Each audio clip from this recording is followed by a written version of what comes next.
Hello students, today we discuss the next part of topic photoelectric effect, in which we discuss about the experimental setup and how it is work.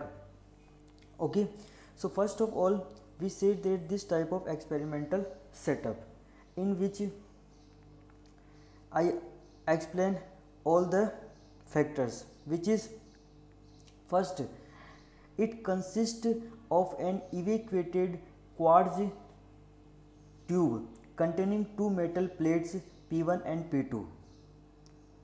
ये जो इस type की जो tube बनी हुई हैं ये क्वार्ट्ज मटेरियल की बनी हुई हैं जिसमें दो प्लेट हैं P1 एंड P2. ओके, यहाँ पर क्वार्ट्ज ट्यूब ही क्यों ली, क्योंकि देखिए यहाँ मैंने एक्सप्लेन किया हुआ साइड में, the glass tube only visible and infrared transmit only visible and infrared light but not UV light, and here we use UV light, so we use quartz. Okay, and if we use visible or infrared then we can take is glass tube. Okay, so now the plate P1 on which UV light is incident which is act as an electron emitted, इस पर UV light incident कराए तो ये electron को emit करेगा, तो electron emitter भी बोल सकते हैं इसे. Okay, and it is also called cathode. Cathode and electron emitter दो नेम से इसे बोल सकते हैं. Second, will the other plate P2 is act as an electron collector. जो प्लेट P1 से इलेक्ट्रॉन इमिट होंगे वो प्लेट P2 जो होगी उन इलेक्ट्रॉन को क्या करेगा, कलेक्ट करेगा. सो प्लेट P2 है, इसे कलेक्टर भी बोल सकते हैं या फिर इसे एनोड भी बोल सकते हैं. ठीक है, तो प्लेट P1 तो क्या है, 1 minute, plate P1 is cathode और emitter. Okay, and plate P2 is anode and collector, क्योंकि ये इलेक्ट्रॉन्स को कलेक्ट करेगा. Okay, now with the help of commutator के, यहाँ पर देखिए ये एक कम्यूटेटर के हैं, इसकी हेल्प से ए पॉजिटिव और negative potential can be applied to the anode. यहाँ पर ये जो एनोड हैं इस एनोड पे हम पोटेंशियल अप्लाई करेंगे. उस पोटेंशियल से क्या होगा, ये इलेक्ट्रॉन को कितनी एफिशिएंसी से अपने पास कलेक्ट करता है, तो इसके पोटेंशियल को एक बार पॉजिटिव करेंगे और एक बार नेगेटिव करेंगे, तो उसको पोटेंशियल को चेंज करने के लिए यहाँ पर एक कम्यूटेटर है. इस कम्यूटेटर की हेल्प से यहाँ जो ये पोटेंशियल बैटरी, यहाँ जो बैटरी लगी हुई इस बैटरी से इसका पोटेंशियल को चेंज कर देंगे, इसके सिग्नल्स को चेंज कर देंगे, जिससे यहाँ पर एक बार प्लस हो जाएगा और एक बार माइनस हो जाएगा. ठीक है, the photo electric current is measured by the micrometer. जो जैसे ये इलेक्ट्रॉन इस कलेक्टर प्लेट के ऊपर आएंगे, इसको कलेक्ट करेगा ये, तो इन फोटो इलेक्ट्रॉन्स की वजह से electric current, photo electric current generate होगी. उस करंट को यहाँ जो ये अमीटर लगा हुआ है इस अमीटर में डिफ्लेक्शन होगा, उस डिफ्लेक्शन से इसको मेजर करेंगे कि how much current is produced. Okay, now the voltage applied between the two plates is measured by the voltmeter. ये यहाँ पर यहाँ इस बैटरी से वोल्टेज अप्लाई करेंगे तो इन दोनों प्लेट्स के बीच P1 और P2 के बीच में कितना वोल्टेज क्रिएट हुआ है, उस वोल्टेज को यहाँ पर ये वोल्टमीटर लगा हुआ है, इस वोल्टमीटर से एग्जामाइन करेंगे. Okay, and the when monochromatic light of high frequency is incident on the photocathode then photoelectrons are emitted. जब इस फोटोकैथोड या फिर कलेक्टर इमिटर प्लेट के ऊपर मोनोक्रोमेटिक लाइट को, एक वर्णी प्रकाश को जिसकी फ्रीक्वेंसी हाई हो इसके ऊपर इंसिडेंट करवाएंगे तो यहाँ से इलेक्ट्रॉन्स क्या होंगे, इमिट होने लगेंगे. ठीक है, तो now the working process in which what are the factor which is stopping potential and threshold frequency and intensity frequency, all of these. Okay, so here the all theory about the experimental setup in which what is P1, what is P2, and ammeter, voltmeter and the commutator K, तो उन सब के बारे में यहाँ पर explain किया हुआ है. ओके, नाउ द वर्किंग में first point, effect of intensity of incident light on photo electric current. तो इंटेंसिटी को हमने पिछले लेक्चर में डिफाइन किया था. इंटेंसिटी क्या होती है कि ये मेटल सरफेस है, इस मेटल सरफेस पे पर सेकंड हम कितने फोटोन को इंसिडेंट करवा रहे हैं, पर सेकंड नंबर ऑफ फोटोन्स, वो उसकी क्या होगी, इंटेंसिटी होगी. ठीक है, यहाँ पर देखिए क्या लिखा हुआ है, for a fixed frequency the photo electric current increases linearly with increases in intensity of incident light. Okay, तो इसे देखिए, ये क्वार्ट्ज, ये प्लेट थी अपने पास P1 जो था फोटो कैथोड, इसके ऊपर हम ये यूवी लाइट इंसिडेंट कराए. ठीक है, तो यहाँ यूवी लाइट इसकी इंटेंसिटी कितनी है, मतलब इस फोटो कैथोड पर या फिर इमिटर प्लेट पर सेकंड में कितने यूवी लाइट इंसिडेंट हो रही है. और हमने ये बताया था कि एक फोटोन जो होता है उससे एक इलेक्ट्रॉन इमिट होगा. ठीक है, और जितने ज़्यादा इलेक्ट्रॉन इमिट होंगे उससे उतनी ही ज़्यादा करंट प्रोड्यूस होगी. ठीक है, तो number of intensity, sorry, the photo electric current is directly proportional to intensity, क्योंकि जितनी ज़्यादा इंटेंसिटी उतनी ही ज़्यादा क्या होंगे, फोटोन्स, और जितने ज़्यादा फोटोन्स होंगे उतनी ज़्यादा क्या इमिट होंगे, इलेक्ट्रॉन्स, और जितने ज़्यादा इलेक्ट्रॉन्स इमिट होंगे उतनी ही ज़्यादा क्या होगी, करंट प्रोड्यूस्ड होगी. Okay, so current I is directly proportional to intensity, and we know that for proportionality the graph is linear. So here the graph between current and intensity is linear. Okay, and now the second is effect of potential on photo electric current. अब हमने देखो जो experimental setup में commutator लगाया था और last में battery connected थी इस तरीके से, तो अब उस बैटरी के टर्मिनल्स चेंज करेंगे. एक बार इस प्लेट P2 पर, जो कलेक्टर प्लेट थी, इस P2 पर एक बार पॉजिटिव वोल्टेज अप्लाई करेंगे और एक बार उस पर नेगेटिव वोल्टेज अप्लाई करेंगे. ठीक है, तो देखिए इसमें फर्स्ट पॉइंट क्या है, for a fixed frequency and intensity of incident light the photo electric current increases. देखिए ये क्या कह रहा है, फिक्स्ड फ्रीक्वेंसी हमने पहले डिफाइन की थी, more the frequency and more the energy, और जितनी ज़्यादा एनर्जी से वो उस, जैसे ये मेटल सरफेस है, इस मेटल सरफेस पे जितनी एनर्जी से फोटोन इंसिडेंट होगा वो उतनी ही एनर्जी से यहाँ से इमिट करेगा, तो उसकी काइनेटिक एनर्जी उतनी ही ज़्यादा होगी. फ्रीक्वेंसी तो उसकी एनर्जी को डिफाइन कर रहा है और इंटेंसिटी क्या डिफाइन कर रहा है, पर सेकेंड मेटल सरफेस पे कितने फोटोन्स इंसिडेंट हो रहे हैं, वो इंटेंसिटी को डिफाइन करेगा. तो for fixed frequency and fixed intensity incident light then the photo electric current increases with increases positive potential apply to the anode. देखिए ये प्लेट थी P1 और ये प्लेट थी अपने पास P2. अब इसके ऊपर हमने यूवी लाइट इंसिडेंट करवाई जिसकी फ्रीक्वेंसी और इंटेंसिटी दोनों फिक्स है, तो ये इंक्रीज़ करवाए, सॉरी इंसिडेंट करवाए इस पर. अब इंसिडेंट करवाते ही यहाँ से क्या होंगे, इलेक्ट्रॉन इमिट होना स्टार्ट होंगे और इस प्लेट P2 पर आएंगे. अब इस P2 के ऊपर हमने पॉजिटिव वोल्टेज को क्या किया है, इंक्रीज़ किया है. देखिए with increases in positive potential apply to the battery. तो देखिए इस प्लेट P2 पर पॉजिटिव पोटेंशियल अप्लाई करेंगे और इस इलेक्ट्रॉन पर चार्ज क्या नेगेटिव, तो ये पॉजिटिव और नेगेटिव क्या करेंगे, अट्रैक्ट करेंगे, मतलब ये इलेक्ट्रॉन्स को जल्दी से जल्दी अपने पास, ज़्यादा से ज़्यादा इलेक्ट्रॉन्स को अपने पास कलेक्ट करने की कोशिश करेगा. जैसे जैसे इसका पॉजिटिव पोटेंशियल इंक्रीज करेंगे, तो जितने ज़्यादा इलेक्ट्रॉन्स ये अपने पास कलेक्ट करेगा उससे करंट क्या होगी, उतनी ही ज़्यादा प्रोड्यूस होगी. तो देखिए यहाँ पर एक ग्राफिकल रिप्रेजेंट मैं शो करता हूँ आपको, उसमें क्या है, जो ग्राफ है अपना, वो ग्राफ देखिए यहाँ पर फोटो इलेक्ट्रिक करंट और वोल्टेज इसके बीच में ग्राफ बनाते हैं. तो इसके लिए देखो अपने क्या बोला, इंटेंसिटी और फ्रीक्वेंसी फिक्स है। तो मान ली एक इंटेंसिटी फिक्स है, उस इंटेंसिटी पे करंट है I1।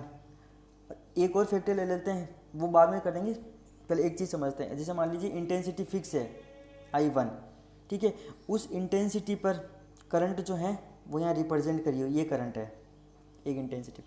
अब यहाँ पर क्या हुआ, जैसे ही हमने पॉजिटिव पोटेंशियल अप्लाई किया, तो पॉजिटिव पोटेंशियल अप्लाई करने पे क्या होंगे, इलेक्ट्रॉन्स जल्दी से जल्दी फोटो एनोड के पास, मतलब कलेक्टर प्लेट के पास जाने लगेंगे इलेक्ट्रॉन। तो जितने ज़्यादा इलेक्ट्रॉन जाने लगेंगे उसकी करंट बढ़ती जाएगी। जितने ज़्यादा इलेक्ट्रॉन्स फोटो इलेक्ट्रॉन्स होंगे उतनी ज़्यादा फोटो इलेक्ट्रिक करंट होगी। तो करंट क्या होगी, बढ़ती जाएगी धीरे धीरे। लेकिन एक पॉइंट ऐसा आएगा, मतलब एक पोटेंशियल ऐसा आएगा, वहाँ पर क्या होगा, जितने भी फोटो इलेक्ट्रॉन्स थे, जो मतलब जितने भी फोटो इलेक्ट्रॉन्स जो P1 प्लेट से इमिट हुए थे, वो सारे के सारे फोटो इलेक्ट्रॉन्स क्या होंगे, P2 प्लेट पर कलेक्ट हो जाएंगे। तो उसके बाद जो करंट होगी वो करंट क्या हो जाएगी, सेचुरेट हो जाएगी इस तरीके से, ठीक है। एक पॉइंट तक तो इंक्रीज होगी, उसके बाद करंट क्या होगी, सेचुरेट हो जाएगी। ऐसे ही हम एक और पॉइंट, जैसे यहाँ मैंने एक इंटेंसिटी से डिफाइन किया, वो फिक्स्ड इंटेंसिटी थी I1। अब मान लीजिए मैंने इंटेंसिटी को इंक्रीज़ कर दिया, I1 से मैंने बढ़ाकर I2 कर दिया। तो अपने अभी पहले बताया था कि intensity is directly proportional, sorry, current is directly proportional to intensity. तो I1 इंटेंसिटी पे करंट यहाँ पर है। अब जैसे इंटेंसिटी को इंक्रीज़ किया तो करंट भी इंक्रीज़ होगी, यहाँ पर हो जाएगी। अब देखिए यहाँ पर भी यही चीज़ होगी, अगर I2 इंटेंसिटी पे करंट का ये फैक्टर है, करंट यहाँ पर होगी।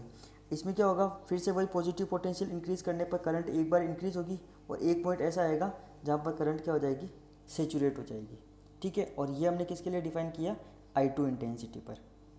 क्लियर। नाउ देखिए ये, when all the photo electron reach to the plate ए बोल दो, या कलेक्टर प्लेट बोल दो, या फिर एनोड प्लेट बोल दो, कुछ भी, तो current become maximum and is known as saturation current. Clear. Second point is, अब देखिए ये थी हमारे पास प्लेट P1 और इधर थी प्लेट P2। यहाँ पर हमने ये यूवी लाइट इंसिडेंट कराई और ये इलेक्ट्रॉन इमिट होने लगे। इलेक्ट्रॉन इमिट कैसे होंगे, ये इलेक्ट्रॉन अपनी काइनेटिक एनर्जी से मूव कर रहे हैं यहाँ पर, क्योंकि हमने पहले बताया था इस पे मेटल सरफेस पे अगर हम इलेक्ट्रॉन को फोटोन को इंसिडेंट करवाते हैं तो इलेक्ट्रॉन इसकी एनर्जी को एब्जॉर्ब कर लेते हैं, और फिर यहाँ से जो इलेक्ट्रॉन निकलता है वो अपनी काइनेटिक एनर्जी से मूव करता है फिर, ठीक है। तो यहाँ इंसिडेंट करवाने के बाद जो इलेक्ट्रॉन पास होएगा वो अपनी काइनेटिक एनर्जी से मूव करेगा, और यहाँ पर हमने पॉजिटिव पोटेंशियल को अगर इंक्रीज़ किया तो जल्दी से जल्दी सारे इलेक्ट्रॉन्स इसकी प्लेट P2 पर कलेक्ट हो जाएंगे, ठीक है। तो अब देखिए मैं क्या बताना चाहता हूँ आपको, कि ये प्लेट P1 है और ये प्लेट P2 थी, ठीक है। इस पर जब हमने ये इंसिडेंट करवाया तो जो मेटल सरफेस के एकदम सबसे ऊपर वाली सरफेस पे जो इलेक्ट्रॉन है उसकी काइनेटिक एनर्जी ज़्यादा होगी, क्योंकि हमने ये पहले बताया था कि जैसे ये इंसिडेंट कराया जो इसकी सरफेस पे होगा उसकी काइनेटिक एनर्जी सबसे ज़्यादा होगी।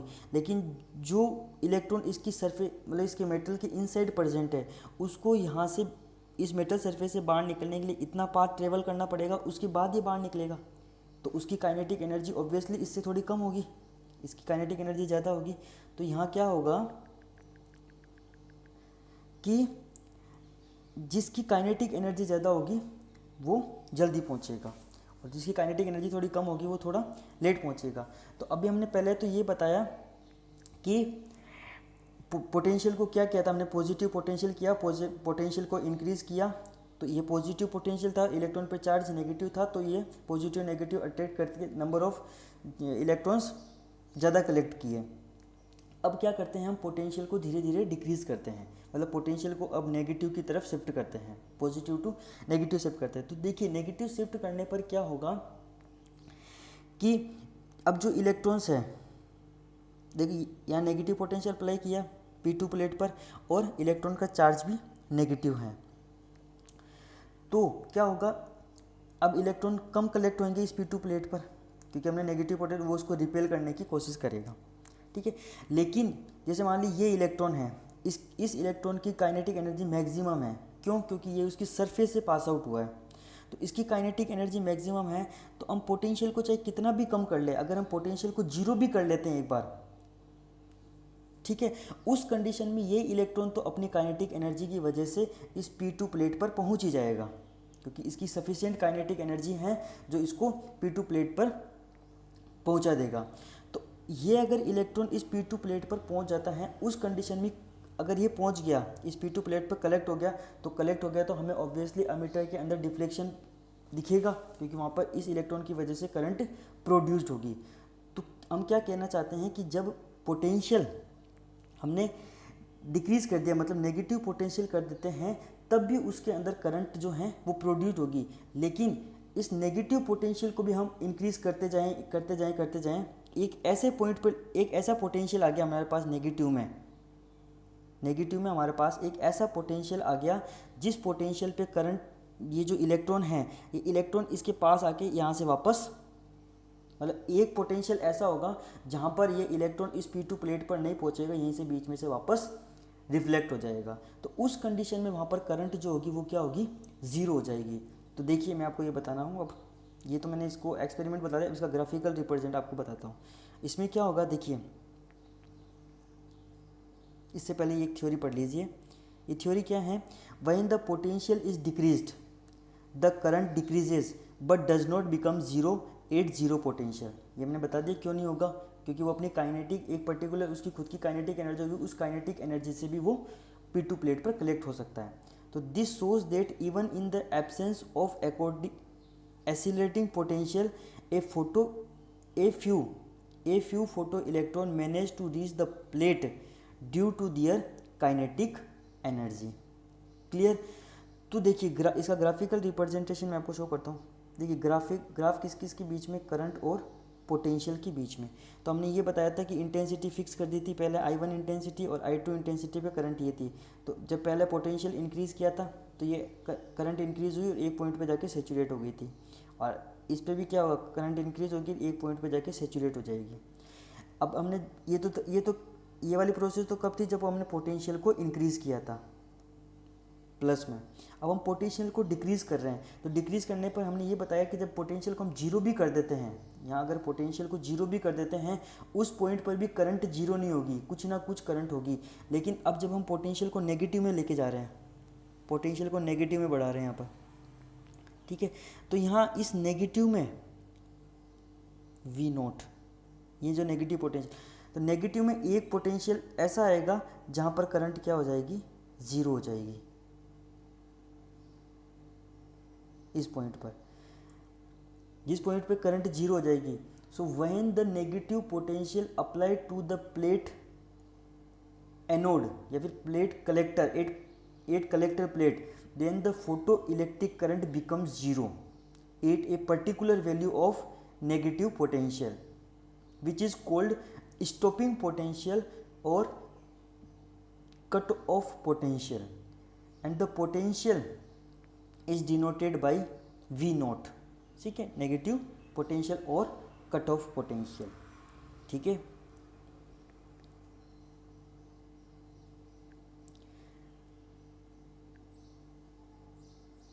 एक second.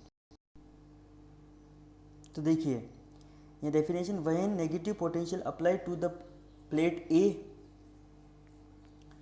Then photoelectric current becomes zero at a particular value of negative potential which is called stopping potential or cut off potential। Okay, अब देखिए ये P1 प्लेट से P2 प्लेट पर जब ये इलेक्ट्रॉन यहाँ आ रहा पहुँच रहा है, तो इसकी इलेक्ट्रॉन की अपनी एक काइनेटिक एनर्जी होगी, जो हमने आइंस्टीन फोटो इलेक्ट्रिक इक्वेशन में बताया था, मैक्सिमम काइनेटिक एनर्जी से ये मूव करेगा।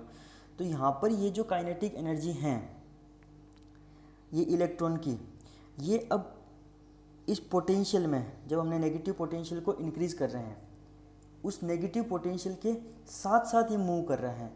तो अब यहाँ पर जो इसकी काइनेटिक एनर्जी, जो फोटो इलेक्ट्रॉन की kinetic energy EV0, sorry half mv², वो इक्वल होगी EV0 की, क्योंकि वो इस पाथ को ट्रेवल करके यहाँ से यहाँ तक पहुँच रहा है।